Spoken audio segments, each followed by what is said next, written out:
जिनके अद्भुत सुकर्म से हो रहा वृंदावन का नाम है, ऐसे प्रभुवर अनिरुद्धाचार्य को मेरा बारंबार प्रणाम है, मेरा बारंबार प्रणाम। महाराज जी, मैं 3 प्रश्न लेकर के इंदौर से सीधा आपके यहाँ पर आया हूँ। बहुत बार हमने आपको देखा है, सुना है। पहला मेरा सीधा सा प्रश्न है मूर्ति को लेकर के। बहुत लोग कहते हैं कि आप जो मूर्ति के आगे सर झुकाते हैं, आप जो मूर्ति को नमन करते हैं, प्रणाम करते हैं, आप वो भगवान को प्रणाम नहीं करते हैं जिसने मूर्ति को तराशा है, जिसने मूर्ति को बनाया है, जिसने मूर्ति की कलाकृति की है। आपने उस कलाकार को प्रणाम किया है, आपने उस भगवान को प्रणाम नहीं किया है। तो महाराज जी बताएं कि हम उस कलाकार को प्रणाम कर रहे हैं या फिर उस मूर्ति के माध्यम से भगवान को प्रणाम कर रहे हैं? जब आप अपने मोबाइल पे अपने दादाजी की तस्वीर देखते हो तो मोबाइल बनाने वाले को प्रणाम करते हो कि दादाजी को प्रणाम करते हो?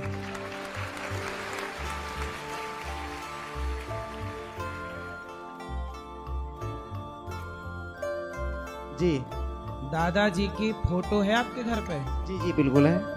तो वो फोटो है, उसे आप दादाजी मानते हो? बिल्कुल मानते हैं जी। लेकिन वो तो ना खाते, ना पीते, ना सांस लेते। वो तो एक कलर है, रंग है। लेकिन फिर भी जब आपके पिताजी, आपके दादाजी के तस्वीर को देखकर आपके दादाजी की आपको याद आ जाती है, वो तस्वीर आपके दादाजी का प्रतिनिधित्व कर रही है। कर रही है? बिल्कुल कर रही जी। जैसे आपके दादाजी की तस्वीर आपके दादाजी का प्रतिनिधित्व कर रही है, ऐसे भगवान की मूर्ति भगवान का प्रतिनिधित्व कर रही है। बहुत बढ़िया। जैसे दादाजी की फोटो देखकर दादाजी का स्मरण होता है, ऐसे भगवान के मंदिर में भगवान का चित्र देख के भगवान का स्मरण होता है। हो तो उसी का स्मरण रहा है ना। यदि किसी मूर्ति को देखकर भी हम ईश्वर से कनेक्ट हो गए, इसमें बुराई क्या है? हम पाप तो कर नहीं रहे। हम क्या ये पाप है? आप ये भी तो नहीं कह सकते कि पाप कर रहे हो आप। यदि हमारे दादी को देख करके, उसकी तस्वीर देख करके हमारी दादी का बचपन, या हमारी दादी हमें प्यार करती थी, जब हम अपनी दादी की फोटो देखते हैं तो हमारी दादी, उस फोटो में हमारे साथ गुजारा हर पल याद आ जाता है। हमारी माँ को देखता हूँ फोटो में तो माँ के साथ गुजारा हर पल याद आ जाता है ना। जब माँ की तस्वीर से माँ के साथ गुजारा पल याद आ सकता है तो भगवान का चित्र देखकर, तस्वीर देखकर, मूर्ति देखकर भगवान का स्मरण, भगवान की कथाओं का स्मरण क्यों नहीं हो सकता? इसमें बुराई क्या है? धन्य प्रभु। दूसरा प्रश्न मेरा था शरीर शुद्धि को लेकर के। बहुत बार हमने शास्त्रों में और बहुत ऐसे शरीर शुद्धि प्रकल्पों में हमने पढ़ा है कि मंदिर इत्यादि जाना चाहिए तो शौच इत्यादि से निवृत्त होकर के जाना चाहिए। किंतु यदि क्या हो, अगर हम ढंग से शौच इत्यादि से निवृत्त ना हो और वो मल अगर हमारे शरीर में हो, तो हमारी बुद्धि ऐसी है कि अगर वो मल बाहर आ गया तो हम उससे घृणा करते हैं, और वही मल अगर हमारे शरीर में रह के मंदिर में चला गया तो घृणा क्यों नहीं? मतलब इतना भेदभाव कैसे? और कैसे, किससे भेदभाव? जैसे हमारा शरीर रुग्ण है और रोगी है और हम उसको लेकर के, शरीर गंदा होता है, उसको लेकर के हम मंदिर चाहते हैं, लेकिन केवल स्नान मात्र से हम अपने आप को शुद्ध मान लेते हैं। और हमारे शरीर में विज्ञान कहता है कि शरीर में अंश मात्र मल जरूर रहता है, और शास्त्र कहता है कि मल शुद्धि त्याग, मल को त्याग करके शुद्ध होकर के फिर मंदिर जाना चाहिए। ये बात समझ में नहीं आती है कि मतलब कैसे हम अपने शरीर को शुद्ध करें, कैसे मंदिर जाए? शरीर तो हमेशा रोगी है, शरीर अस्वस्थ है, अपवित्र है। शरीर भी शुद्ध चाहिए और मन भी शुद्ध चाहिए। अपवित्रः पवित्रो वा सर्वावस्थांगतोऽपि वा यह स्मरेत पुंडरीकाक्षम सबाह्याभ्यंतरः शुचिः। बैठो मेरी माँ। आप शरीर को भी शुद्ध कीजिए और अपने मन को भी शुद्ध कीजिए। बात समझ में आई? जी बिल्कुल। नहाइए, स्नान करिए, तन की शुद्धि करिए, सत्संग करके अच्छे विचारों को लाकर मन की शुद्धि कीजिए। आप बैठो, अभी बात करेंगे। बैठो ना, आप बात करेंगे, अभी बैठो बैठो बैठो मेरी माँ। तो आपको तन की शुद्धि भी चाहिए और आपको मन की शुद्धि भी चाहिए जी। और सर गुरुजी, मेरा तीसरा सवाल मेरा खुद का व्यक्तिगत है जी। क्योंकि अभी मैं नई उम्र में हूँ और बहुत कई प्रकल्पों से हम व्यवस्था करते हैं जीवन यापन चलाने की। आपसे आशीर्वाद चाहते हैं कि हम इतना करोड़ कमाएं कि हम आपके आश्रम में 1 करोड़ दान जरूर कर पाए। इसी आशीर्वाद के साथ मैं इस वाणी को विराम देना चाहता हूँ। बहुत बहुत आपका धन्यवाद। बहुत धन्य होगा मैं आपको देख करके। बहुत बहुत नमन आपका। देखो कितनी बढ़िया बात इन्होंने की। इन्होंने कहा कि मैं 1 करोड़ दान कर पाऊं, तो भगवान इन पे विचार करेंगे कि भाई जब ये 1 करोड़ दान करेगा तो इसे कितना दूं। इसलिए जो व्यक्ति जितना देने का सोचता है, ईश्वर बोलेंगे चल मैं भी तैयार हो रहा हूं तुझे देने के लिए। दान करे धन ना घटे। इसलिए देने का भाव रखने वाला व्यक्ति निश्चित संपन्न होगा। सुंदर बोलो। श्री हरिवंश बाबा। श्री हरिवंश बाबा मैं कलकत्ता से आया हूँ। बोलो। मेरा प्रश्न अध्यात्म से जुड़ा हुआ है। बोलो। मैं कलकत्ता से आया हूँ। हाँ सुनाई पड़ा। आगे। मेरा प्रश्न अध्यात्म से जुड़ा हुआ है। बोलो। लेकिन मैं सबके सामने यह कह नहीं सकता। प्रश्न जो है मेरा गुप्त है, सबके सामने तो मैं कह नहीं सकता। अध्यात्म का प्रश्न सबके सामने कहोगे तो सबका भला होगा। नहीं अकेले में पूछोगे तो आपका भला होगा। मैं विरक्त बनना चाहता हूँ, इसलिए मेरे पास कोई व्यवस्था भी नहीं है।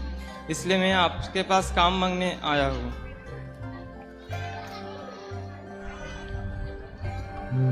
अच्छा ये बताओ, घर में कौन कौन है आपके? माता पिता भाई बहन? माता पिता भी है, भाई बहन भी है। आपके और भाई हैं छोटे के बड़े? हम छोटे भाई हैं। आप छोटे हैं। आप कितने साल के हो? हम 19 साल के हैं। 19 साल के। आपकी पढ़ाई पूरी हो गई? हाँ। क्या पूरा हुआ आपका? कुछ ही दिन पहले पूरे हुए हैं। क्या किया आपने? 12वीं तक पढ़ाई की है। तो 12वीं कॉलेज क्यों नहीं किया आगे? क्योंकि मेरा मन पहले से ही मतलब गुरुजी के चरणों में लग गया था कि कब वहाँ जाएंगे। बेटा भक्ति आपको अकर्मण्य नहीं बनाती। अर्जुन महाभारत में कह रहे हैं कि मैं युद्ध नहीं लड़ूंगा। अर्जुन कह रहे हैं कि मैं जंगल में जाऊंगा, भिक्षा मांग कर खाऊंगा, प्रभु आपका भजन करूंगा, मैं नहीं लड़ता युद्ध बुद्ध। तब भगवान कृष्ण ने अर्जुन को क्या बोला? तू नपुंसक है क्या? ऐसा बोला भगवान ने अर्जुन को डांटते हुए। क्यों अर्जुन, तू कर्म छोड़ के भाग रहा है? तेरी पूजा तेरी भक्ति क्या है? इस समय तू क्षत्रिय है, रणभूमि में खड़ा है, युद्ध करना तेरा धर्म है। ये भगवान कृष्ण कह रहे हैं। अब सोचिएगा कि क्या अनिरुद्धाचार्य अपने सारे कर्म छोड़ के, सारी सेवाएं छोड़ के जंगल चला जाए? नहीं बाबा। जाने से मुझे भगवान मिल जाएंगे, लेकिन समाज में रह करके जो समाज की सेवा करता हुआ समाज का मार्गदर्शन करता है, उसे समाज को भगवान प्राप्त कराने का पुण्य प्राप्त होता है, उसे तो मिल ही जाएंगे। इसलिए बेटा छोड़ना है ना तो परिवार ना छोड़िए, अपने भीतर की बुराइयां, क्रोध छोड़िए, लोभ छोड़िए, अभिमान छोड़िए। आपके पास मोबाइल है कि नहीं? हाँ बाबा है। घर परिवार छोड़ दिया लेकिन मोबाइल नहीं छूटा ना? नहीं बाबा, मोबाइल भी छोड़ दिए थे। परिवार के जन ने बहुत जिद की, इसलिए मोबाइल रखे हैं साथ में। लेकिन बेटा भगवान ये कब कहते हैं कि तुम सब छोड़ दो? पढ़ाई करो बेटा, अभी आपकी उम्र पढ़ने की है। पढ़ लिख जाओगे ना, पैसे कमाओगे, उस पैसे से किसी भूखे को भोजन कराओगे, एक स्कूल बनवाना और गरीब बच्चों को पढ़ाना स्कूल में आपके द्वारा। अब बताओ, आप बहुत बड़े आदमी बनो और फिर गरीब बच्चों को पढ़ा लिखा के आप योग्य बनाओ, ये भक्ति होगी कि नहीं? हाँ बाबा। इसलिए बेटा आप आज नहीं पढ़ोगे तो फिर सारी जिंदगी आप अनपढ़ ही रह जाओगे। पढ़ लिख लोगे तो भविष्य में आप फिर भक्ति भी करो, कुछ भी करो, वो विद्या काम आती रहेगी। इसलिए बेटा पहले पढ़ लो, भजन संतों में प्रेम रखो, सत्संग करो, लेकिन कर्तव्य ना छोड़ो। बात समझ में आ रही है? हाँ। अब देखो, आपको आखिर आप क्या मांग रहे हैं? मेरे से काम दे दो। अब काम क्या मिलेगा आपको? झाड़ू पोछा का काम मिल जाएगा, बर्तन धुलने का काम मिल जाएगा, क्योंकि आप पढ़े नहीं हैं। तो आप यही करेंगे सारी जिंदगी। लेकिन आप पढ़े होंगे तो आप अपनी काबिलियत के बल पर ज्यादा पैसा कमाएंगे और उस पैसे से समाज की ज्यादा से ज्यादा आप सेवा कर पाएंगे। आखिर आपको पैसे की जरूरत पड़ रही है कि नहीं? हाँ या ना? बताओ, पैसे की जरूरत पड़ रही है कि नहीं, ये बताओ। धाम वास करने के लिए तो पड़ रही है। पड़ रही है ना? रोटी चाहिए, कपड़ा चाहिए, रहने की, बिजली का बिल चुकाओगे, यदि किसी के कमरे में किराए से रहोगे, किराया दोगे। आजकल तो बेटा देखो, इसलिए कहता हूं पहले आप जैसी युवाओं को सफल हो जाना चाहिए। जो व्यक्ति सफल होकर के भगवान की शरण में आता है ना, वो भक्ति मजबूत होती है। अब जैसे आप कुछ कर नहीं पाए, सफल हो नहीं पाए, तो लोग कहेंगे कि लो आपने कुछ किया धैया तो है नहीं, भगवान की शरण में आ गए। अरे भगवान की शरण में भी योग्य होकर के जाइए, योग्य बन करके जाइए। प्रभु देखो मैं सब कुछ कर सकता हूं, लेकिन सब कुछ करने के बाद भी मैं केवल प्रभु आपका हूं। अभी भी भाव यही रखिए कि मैं आपका हूं। लेकिन बेटा जो बात हम आपको समझाना चाह रहे हैं, शायद अभी आप वो बात आप ना समझें, क्योंकि अभी आपकी उम्र नहीं है। आपकी उम्र अभी 19 वर्ष है और ये कच्ची उम्र होती है। इस उम्र में ना मन का भरोसा होता है, ना तो इच्छाओं का भरोसा होता। कब इच्छाएं हमें इस तरफ ले जाएं, कब इच्छाएं उस तरफ ले जाएं। अब अभी आप कच्ची माटी हो, कच्चा घड़ा है। अभी थोड़ा पढ़ लो बेटा, पढ़ लिख के योग्य बन जाओ, फिर आना। तो आज यदि आपको 10,000 का काम मिलेगा, योग्य बन के आओगे तो 1 लाख का काम मिल जाएगा। सही है कि गलत है? सही होगा। इसलिए बेटा घर में रह के भजन किया जा सकता है, भक्ति कहीं से भी की जा सकती है। क्या समझ में आया बताओ? घर पे रह के भक्ति की जा सकती है, अपने कर्तव्य पहले पढ़ लो, करने के लिए छोड़ो मत। यदि आप आज पढ़ाई छोड़ दोगे तो कल आपको पैसे चाहिए, कोई ना देगा पैसा आपको, कोई ना देगा पैसा। चाहिए साधु को भी कमंडल चाहिए, साधु को भी आसन चाहिए, रात को कंबल चाहिए। बोलो हाँ। हाँ। फिर ठंडी सबको लगती है बेटा। इसलिए बेटा पहले पढ़ लिख के योग्य बनो, योग्य बन के फिर भगवान की शरण में तो आप रहो।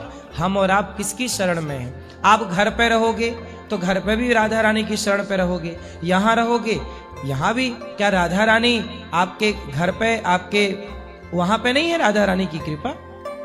राधा तो सर्वत्र, सब जो कुछ दिख रहा है इस धरती पे वो सब कुछ राधा रानी का ही तो है, कृष्ण का ही तो है। हमारा और आपका कभी कुछ है ही नहीं यहाँ। लेकिन फिर भी जो पहले कर्म प्रधान विश्व करी राखा, कर्मण्यवादी का रास्ते बेटा, कर्म करो, पढ़ाई करो, फिर इसके बाद सब समझ में आएगा आपको। वहां दे देना, वो बेटी खड़ी हुई। राधे राधे महाराज जी। राधे राधे महाराज जी भैया राधे राधे। महाराज जी, मैं काफ़ी समय से आपको देख रहा था और आज आपसे मुझे मिलने का अवसर मिला है, जिसके लिए मैं आपका और राधा रानी का बहुत बहुत धन्यवाद करना चाहता हूँ। जी महाराज जी, मेरा प्रश्न ये है कि मुझे करीब 1-1.5 वर्ष हो गया है और मैं राधा नाम जाप करता हूँ और निरंतर करता हूँ। अब मेरा प्रश्न आपसे ये है कि मैं जब कभी भी मदिरापान कर लिया करता था, शादी ब्याह वगैरह अपने यार दोस्त वगैरह मिल जाते थे, अब कभी भी मैंने बिल्कुल बंद कर दिया है। अब जो मेरे दोस्त हैं वो मेरे से बोलते हैं कि तुम साधु हो गए, महात्मा हो गए, आप ये हो गए और थोड़ा सा ले लो। तो महाराज जी मैंने बिल्कुल कर दिया है। तो महाराज जी अब अगर कभी ऐसा हो तो क्या मैं जो नाम जप कर रहा हूँ वो छीड़ हो जाएंगे मुझसे? नहीं तो मेरी गंगा नहाने के बाद नाले में डुबकी क्यों लगाना है आपको? नहीं महाराज जी, मैं नहीं चाहता हूँ, मैं नहीं, लेकिन कभी कभी वो ऐसा कर देते हैं मुझसे। कौन? मेरे जो शादी में जो मिलते हैं मित्रगण। वो दोस्त नहीं है, वो मित्र नहीं है, वो आपके जी जी महाराज। और मैंने सब कुछ छोड़ दिया, अब केवल राधा नाम लेता हूँ, मैं राधा नाम ही करता रहता हूँ बस। जी। और बताइए महाराज, मेरा मार्गदर्शन कीजिए। आप ना पियो शराब किसी भी परिस्थिति में। जी। जब आप सही आ गए तो फिर गलत नहीं जाना। जी ठीक है। और महाराज मेरा एक प्रश्न आपसे और है, मैं राधा नाम जो है वो एक डायरी में लिखता हूँ और वो डायरी अगर वो पूरी हो जाए तो उसका मैं क्या करूँ महाराज जी? क्या उसको किस तरीके से मैं उसको करूँ महाराज, बताइए। क्या? मैं राधा नाम डायरी में लिखता हूँ, लिखता हूँ, प्रतिदिन लिखता हूँ। नाम अगर लिखो। वो पूरी हो जाए तो मैं उस डायरी को कहाँ पर करूँ, कहाँ रखूँ? इसलिए नाम लिखना अच्छा है। जी। उससे भी अच्छा है कि जब आप नाम लिखते हैं राधा राधा कृष्ण कृष्ण सीताराम, उससे बेस्ट है कि ध्यान करो भगवान का और भीतर अंदर चलता रहे हृदय में राधा राधा कृष्ण कृष्ण कृष्ण श्रीमन नारायण श्रीमन नारायण, भीतर चले। वो लिखने से उत्तम कहीं ध्यान लगाते हो। अब महाराज जी उसको लिख रहे हैं तो अब वो अधूरा तो छोड़ नहीं सकते ना, उसको पूरा करेंगे, लेकिन उसको लिखा हुआ का करेंगे क्या? पूरा करके यहाँ वृंदावन में जमा कर देना। यहाँ बैंक है, राधा बैंक। जी जी जी जी महाराज, राधे राधे। चलो, आपको बात करनी है, ले बात कराओ इनको। ये मैया खड़ी है। हाँ बेटा, हाँ बोलो। गुरुजी राधे राधे जी, आपके माइक। चरणों में प्रणाम। माइक अच्छे से लो, बोलो। गुरुजी मेरा बेटा माइक हमेशा अच्छे से दो उनको। हाँ गुरुजी जी। आपके चरणों में प्रणाम हो। हाँ हाँ। गुरुजी मेरा बेटा हमेशा सुसाइड करने के लिए कहता है। क्यों? अब वो वहाँ पर है, उसको बुला के पूछिए। बुलाओ बुलाओ। क्या नाम है आपके बेटे का? विशाल शर्मा। विशाल। विशाल भैया आओ, आप बैठो अभी। भैया मैं मिलूंगा मेरी माँ। क्या है इनकी समस्या सुन लो। हाँ बैठो, अभी बात करेंगे आपसे। बोलो। राधे राधे गुरुजी। जी बैठो। गुरुजी बचपन में मेरे संगति बहुत गलत मिल गई थी, जिसकी वजह से मैंने ब्रह्मचर्य का नाश कर लिया था, जिसकी वजह से मेरा सर्वनाश हो गया है। और मतलब मुझे बहुत सारी बीमारियां हो चुकी हैं उस वजह से, मतलब कुछ याद नहीं रहता है, आंखें कमज़ोर हो गई हैं। नहीं तो आपने अपना ब्रह्मचर्य बिगाड़ लिया है तो किसी पराई स्त्री के चक्कर में? नहीं, नहीं। इसी वजह से मुझे आत्महत्या करने का मन करता है हमेशा। आत्महत्या क्यों करना है? देखो, रोग हो गया है ना, तो ठीक भी हो सकता है कि नहीं? आपने ब्रह्मचर्य बिगाड़ा है तो अब प्रतिज्ञा कर लो, अब नहीं बिगाड़ूंगा, नहीं बिगाड़ूंगा, सुधार हो जाएगा। नहीं बिगाड़ता हूँ, 10 साल हो गए। हाँ तो नहीं बिगाड़ते तो सुधार हो जाएगा। आपको आत्महत्या क्यों करना है? नहीं मर हो के रहा क्या सुधार। बनोगे? मर के प्रेत बन जाओगे। मानव शरीर बड़े भाग्य से मिला, बड़े भाग्य मानुष तन पावा। ये मानव शरीर ऐसे थोड़ी कि आत्महत्या कर लूं। अरे जीते जी आप किसी की सेवा करो, किसी के काम आओ। मर के क्या पाओगे? प्रेत और बन जाओगे।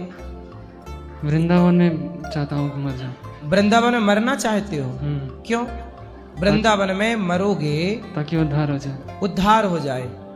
क्यों? वृंदावन में भी जो मरते हैं, यदि गलत करके मरे इस तरह से, तो उद्धार बेटा, प्रेत तो बनना। आत्महत्या करने वाला कहीं भी आत्महत्या करे, उसे प्रेत बनना ही पड़ेगा। आत्महत्या का ये फल है। तुम वृंदावन में नहीं, तुम भगवान की गोद में भी आत्महत्या करोगे तो भी प्रेत बनना पड़ेगा। आत्महत्या सबसे बड़ा पाप है। भगवान कहेंगे कि तुझे मैंने इतना अनमोल शरीर दिया, वृंदावन आके तू नाम जपता, सेवा करता, मेरी परिक्रमा करता, मेरा स्मरण करता। मरना है तो जगत के लिए मर जाओ, भगवान के लिए, अच्छे कार्यों के लिए जिंदा रहो। मर के पाओगे क्या? इसलिए बेटा मर जाना, प्रेत बनोगे। इस पीपल उस पीपल, इस पेड़ भटकोगे। इसलिए प्रेत बन जाने से बेस्ट है कि आप जियो। बात करो मेरे से। ये मैया बताओ। हम ये भी सोचते हैं कि अगर हम आत्महत्या कर लेंगे तो मेरी भागवत कथा करा दी जाएगी तो मेरा उद्धार हो जाएगा। ना ना ना, ये सब गलत है। भागवत से उनका उद्धार होगा जो प्रेत बन चुके हैं। आप तो जबरदस्ती पाप कर रहे हैं। पाप, आप तो डबल पाप कर रहे हैं। आप जानबूझ, देखो जो धोखे से हो गया वो ठीक है, क्षमा होता है। धोखे से की गई गलती क्षमा है, जानबूझकर किया गया अपराध तो क्षमा नहीं है। आप बताओ। इसलिए आत्महत्या क्यों करके पाओगे क्या? मुझे ये बताओ, आत्महत्या करके क्या पाओगे? हमेशा डिप्रेशन में रहते हैं, हमेशा वही चीजें याद आती अरे हैं। इसमें क्या बात है? जो बीत गया सो बीत गया। 10 साल पुरानी बात लेके बैठे हो। अब बढ़िया जिंदगी जियो। पढ़ाई कहाँ तक किए हो? ग्रेजुएशन। तो अब कुछ काम करते हो, पैसे कमाते हो? हाँ, क्या करते हो? जॉब करते हैं। उस पैसे से किसी भूखे को भोजन कराया करो, किसी की सेवा किया करो, किसी की हेल्प किया करो, है ना। आप जियोगे ना, किसी के लिए जी कर देखो, किसी के लिए जियो, आप अपने लिए मत जियो, किसी और के लिए जियो कि हम भाई इस बच्चे को पढ़ाएंगे, इसकी सेवा करेंगे, इस बेटी का विवाह कराएंगे, गरीब कन्या का विवाह कराएंगे। कुछ अच्छे काम के लिए जी लो, उद्देश्य बना लो। अब ये क्या जिद पकड़ रखी है कि मैं मर जाऊंगा, मर के कोई फायदा होए तो मैं भी मर जाऊं। अब लेकिन कोई फायदा नहीं है ना, इतना बढ़िया जीवन दिया है ईश्वर। एक दिन मर तो है ही जाओगे, कौन सा आप अमर होके आए हो, आप तो मरोगे एक दिन। तो फिर जब मौत आएगी तब मरना, पहले से क्यों ईश्वर की व्यवस्था को भंग करने पर लगे हो। ठीक है गुरुजी। तो अब नहीं मरने का सोचना, ठीक है? ठीक है। पक्का पक्का प्रॉमिस करो कि आप मरने की नहीं सोचोगे। प्रॉमिस है, आपसे नहीं सोचेंगे। और मरने की सोचना भी मत, और मरने जैसी जघन्य पाप करना भी मत करो, ठीक है? पक्का वादा? पक्का वादा। ठीक है। अच्छे काम करो, सबके लिए जियो, अपने लिए सब जीते हैं, आप दुनिया के लिए जी करके दिखाओ, सभी के लिए, सबकी हेल्प करो, ठीक है?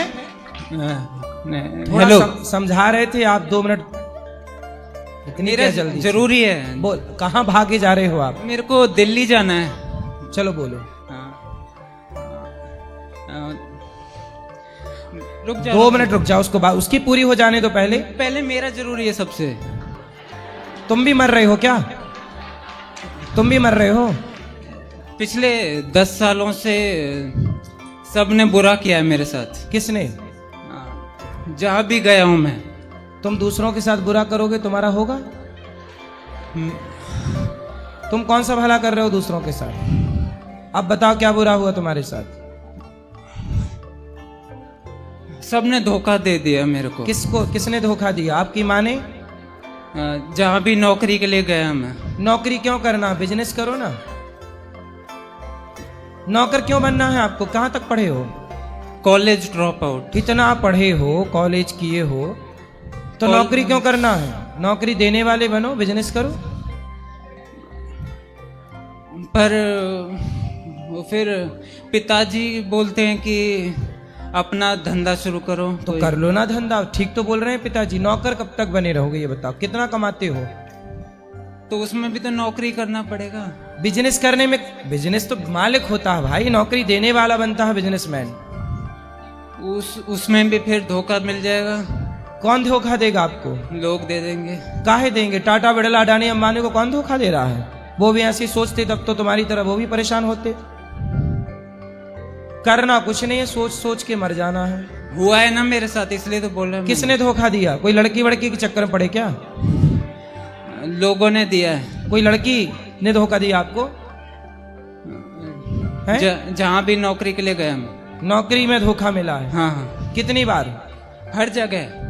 क्या काबिलियत है आपकी? हर जगह। क्या कर लेते हो आप? मैंने सारे अच्छे कर्म किए हैं आज तक।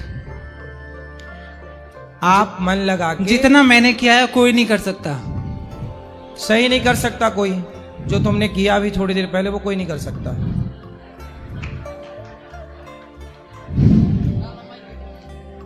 अब बताओ, तुम मन लगा के बेटा बिजनेस करो।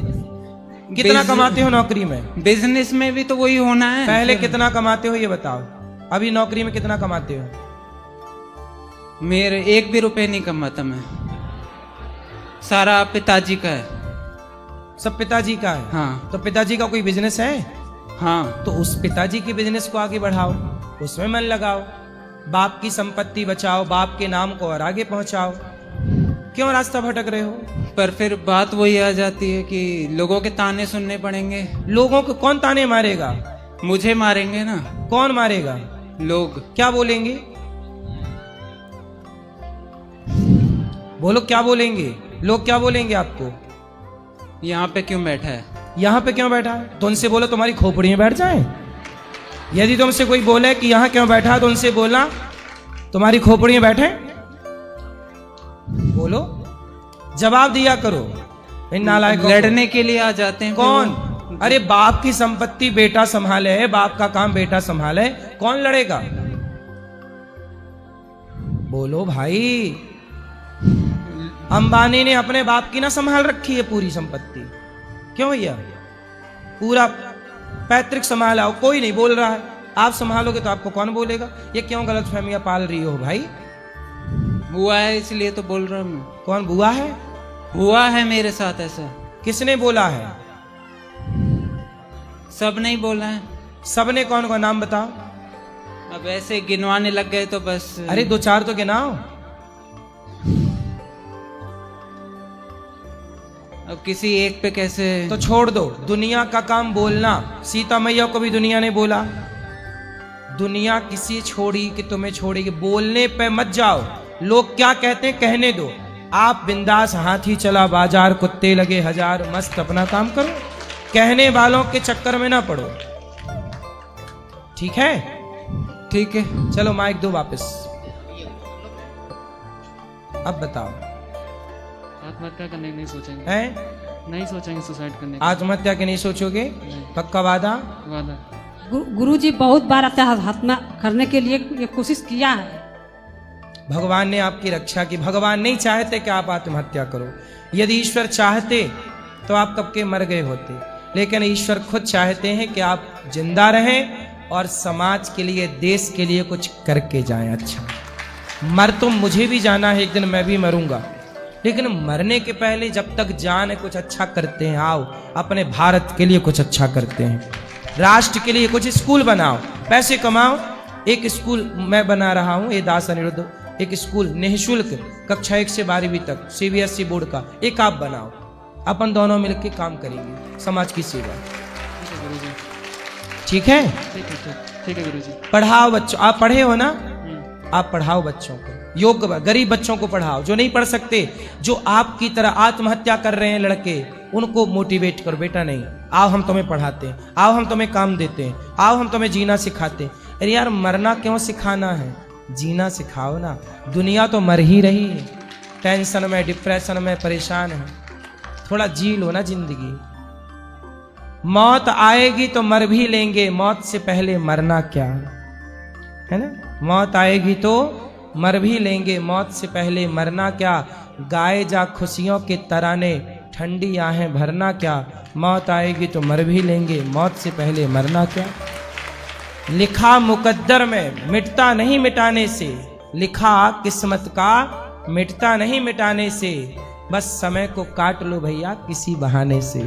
बस ये समय को काट लो, ये समय गुजार लो। ये वक्त बुरा है आपका, गुजर जाएगा तो आगे बहुत अच्छा वक्त आने वाला है आपका। समझ गए? समझ गए। चलो, भगवान खुशी रखे आपको। दो उनको पीले को। गुरुदेव प्रणाम। राधे राधे। जी जी जी जी गुरुदेव, पितृ दोष होता है क्या? हाँ होते हैं, क्यों नहीं होते। तो उनके निवारण के लिए क्या उपाय? भागवत जी का पाठ कराना, गया श्राद्ध कराना, यही उनका निवारण है। अच्छा, कई लोग बोलते हैं कि पूर्वजों के वो बलि बकरा, तो ये सब तो नहीं, बकरा वकरा नहीं देना, बलि नहीं, किसी भूखे को भोजन करा दो उनके नाम से, इतने से काम हो जाएगा। कोई कहता है कि कुल देवी रहते हैं तो घर में देते हैं, नहीं तो फिर वो रुष्ट हो जाते हैं। तो ये सब मनमानी बातें हैं जी। कहीं हमारे शास्त्रों में ऐसा नहीं लिखा कि बलि चढ़ानी आवश्यक ही है। क्यों अच्छा चढ़ाए? अहिंसा ही परमो धर्म। जी जी। और गुरुदेव, भगवान की हमें कैसे सेवा करनी चाहिए, कैसे भक्ति? क्योंकि मैं नाइट ड्यूटी जाया रहता हूँ तो कभी कभी अभी जो आप माँ बाप की सेवा करते हैं जी, बस माँ बाप की सेवा ही भक्ति है। भगवान को स्नान करा के जो खाया करो, भोग लगा के खाया करो, चलते फिरते भगवान का स्मरण करते रहा करो जी। और जो हो रहा है वो भगवान की मर्जी है, ये मान लो बस। और सर गुरुदेव, एक प्रश्न और, नाइट ड्यूटी में जैसे टाइम बे टाइम काम करना रहता है तो 11 बजे के बाद भागवत सुनता हूँ जिसमें सही है, खाना नहीं खाना रहता है, कोई दिक्कत नहीं। आप तो खा पी सकते हैं। नाइट ड्यूटी है, आप दिन में सोते हैं, रात को ठीक है, रात को खाना नहीं चाहिए आयुर्वेद के हिसाब से, जी। पर आपकी मजबूरी है तो आप देख लीजिएगा। अच्छा, ये बहन से बात कराओ, फिर वो you. टोपी वाले भैया से बात कराना पीछे। राधे राधे गुरुजी। जी, जय जी। श्रीमन राम के चरणों में कोटि कोटि प्रणाम। जी गुरुजी, मेरा सवाल यह है कि राम जी और रावण दोनों ही शिव जी के बड़े भक्त थे, फिर भी दोनों में इतना अंतर क्यों? एक ने शिव जी की बात मानी, राम जी ने मानी, और एक ने शिव जी की बात नहीं मान। नहीं मानी। हाँ। तो जो गुरु की, जो अपने श्रेष्ठ जनों की बात मानता है उसकी जीत होती है, और जो बड़ों की बात नहीं मानता उसकी हार होती है। गुरुजी मेरा दूसरा सवाल यह है कि मैंने 2 साल पहले लड्डू गोपाल जी लिए थे और अभी राधा रानी लेके जा रही। मैंने सुना सबकी प्राण प्रतिष्ठा करवाई जाती, तो वो जरूरी है प्राण प्रतिष्ठा? करा लो तो बेस्ट है। ना करवाए तो चलेगा? करा लो। कराना पड़ेगा। ओके। और एक और, राधा रानी और कृष्ण जी को दोनों को एक बेड पे सही सुला सकते हैं? हाँ, एक साथ रखना हमको। चलो राधे राधे। सबको थोड़ा थोड़ा मौका है। पीछे वो छोरी सफेद कपड़े पहन को दे देना। बोलो। आपके श्री चरणों में मेरा अनंत प्रणाम। खुश रहो। आप जो कर रहे हैं वो कोई नहीं करता है। आपको ताना देने वाले करोड़ों लोग हैं, लेकिन आपको चाहने वाले अरबों लोग हैं। वाह, सही, धन्यवाद आपका। आप सबके हृदय में अंतरात्मा से मैं आपको नमस्कार करता हूँ। खुश रहिए। और आपके हृदय में बैठे श्री नारायण को भी नमस्कार करता हूँ। हाँ, बोलो बोलो। गुरुजी, मैं कुछ अच्छा करना चाहता हूँ। मेरे परिवार में क्या है कि विवाद चल रहा है। किसका? केस चल रहा है फालतू में, जबकि मेरे पिताजी के नाम रजिस्ट्री है। मेरे जो रिश्तेदार हैं वो पूरी संपत्ति हड़पना रही है। अब मैं बेरोजगार की तरह फुटपाथ पे सो रहा हूँ। कितनी संपत्ति हड़प ली आपके लोगों ने? ज्यादा नहीं थी, मुश्किल से 12 बाई 110 का रूम है। उसको हड़प लिया? हाँ। तो पिताजी के नाम है? रजिस्ट्री है। तो पिताजी के नाम है तो फिर आप कोर्ट केस कर दो ना। कर दिया। 2019 से लगा है। अच्छा वकील पकड़ो। वकील पकड़ता हूँ तो वो दूसरी पार्टी वाले उसे खरीद लेते हैं। अरे राम राम, ये तो बिकाऊ वालों से परेशान है। और वो फालतू में घर वालों के खिलाफ तंत्र मंत्र कराते हैं। इससे घर के सब लोगों की तबीयत खराब रहती है। कुछ भी करा ले पर जीत आपकी होगी। क्यों होगी? क्योंकि आपका है। उसमें खरीदा था आपके पिताजी ने? जी, 1992 में खरीदा था। तो ये लोग क्यों बोल रहे हैं कि हमारा है? ये लोगों ने उनको रहने का आश्रय दिया था कि जब तुम्हारा बन जाए, व्यवस्था हो जाए तुम्हारी, तुम अपने यहाँ चले जाना। लेकिन उनका बन गया है, लेकिन तो भी वही मकान में कब्जा किए हैं। अच्छा, आपके पिताजी ने बोल दिया कि जब तक तुम्हारा ना बना तो इसमें रह लो। हाँ। मतलब भलाई का जमाना नहीं है। काहे? कितनी बेईमान दुनिया हो गई भाई। रहने का घर दिया तो उसके घर में कब्जा कर मैं दिया। खुद फुटपाथ पे सो रहा हूँ फालतू में। मेरे खिलाफ जाते हैं पुलिस वालों को रिपोर्ट कराने जाता हूँ तो उनको पैसा दे देते हैं, रिपोर्ट तक मेरे नहीं लिखने देते हैं। आपकी रिपोर्ट तक नहीं लिख पाते हैं। उल्टा मेरे खिलाफ तुमको ही बंद कर दूंगा ऐसा भेज देते हैं। मैं खुद रोड में सो रहा हूँ। अब भगवान आपकी सुनेंगे। आप कुछ दिन के लिए आश्रय दे दीजिए। आप तो यहीं रहो, क्या दिक्कत? सेवा करो ठाकुर। हाँ बिल्कुल, बिल्कुल। चलो, जय श्री राधे। आपके चरणों मेरा प्रणाम। वहां दो। हाँ, बोलो बोलो बोलो। राधे राधे गुरुजी। जी, जय श्री मन्नारायण। हाँ जी। आपके चरणों में कोटि कोटि प्रणाम। गुरुदेव भगवान, मैं कह रही हूँ ना, जैसे वो भैया बोले हैं कि नाम लिख कर क्या करें, है ना। जैसे कि नाम से जब हम कोई भी माला जप करते हैं, अगर नाम लिखते हैं तो उससे हमारा चिंतन बहुत अच्छा बनता है। पर हम क्या करते हैं, जब नाम से कॉपी भर जाती है तो उसको यमुना जी में प्रवाहित कर देते हैं। तो ये तो सही है ना? नाम की एक बैंक है। हाँ, तो बैंक में उसमें जमा कर दो तो वो रखे रहते हैं। अच्छा, रखना पड़ेगा? वो रख लेते हैं कुछ लोग। पर मैंने कोई बात नहीं, आपने जो किया प्रवाहित वो ठीक है ना। और गुरुदेव भगवान, मैं कह रही हूँ कि मेरे अंदर बहुत बड़ा दोष है। ऐसे तो दोस्त तो बहुत सारे हैं, पर एक अहंकार का दोष बहुत बड़ा है गुरुजी। तो किस बात का घमंड है आपको? मैं अपनी भक्ति और प्रेम का अहंकार करती हूँ। मैं ना अपने ठाकुर को नाराज कर देती हूँ। तो जब भी किसको बताते हो कि आपके पास भक्ति प्रेम? हाँ, जब भी वो कोई लीला करते हैं, कोई दिव्य अनुभव कराते हैं, तो मैं किसी न किसी से शेयर कर देती हूँ कि आज मेरे ठाकुर ने ऐसा किया, आज मुझसे ये बोले, आज मुझसे ये कहें, जिससे मैं फिर बहुत मेरे ठाकुर फिर अंतर ध्यान हो जाते हैं, फिर वो भाव में नहीं आ पाते। मैं क्या करूँ गुरुदेव भगवान? मैं सोचती हूँ कि मैं ऐसा नहीं करूँगी, फिर नहीं करते करते फिर मैं इससे आनंद में मग्न हो जाती हूँ कि मुझसे अपराध हो जाते हैं। कोई बात नहीं,